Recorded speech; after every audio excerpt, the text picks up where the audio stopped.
आषाढी एकादशीच्या पावन पर्वानिमित्त रत्नागिरी शहरात पारंपरिक दिंडी मोठ्या भक्तिभावाने आणि उत्साहात काढण्यात आली। विठुरायाच्या अखंड नामघोषाने संपूर्ण परिसर भक्तिमय वातावरणाने दुमदुमून गेला।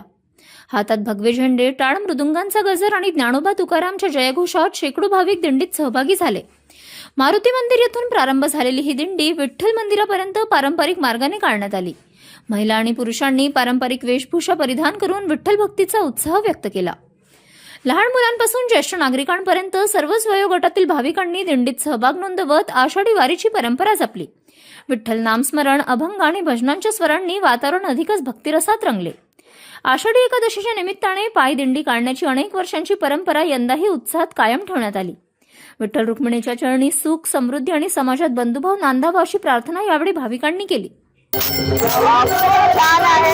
रत्नागिरीमधील सर्व भाविक आषाढी एकादशीच्या उत्सवामध्ये सामील झालेले आहेत।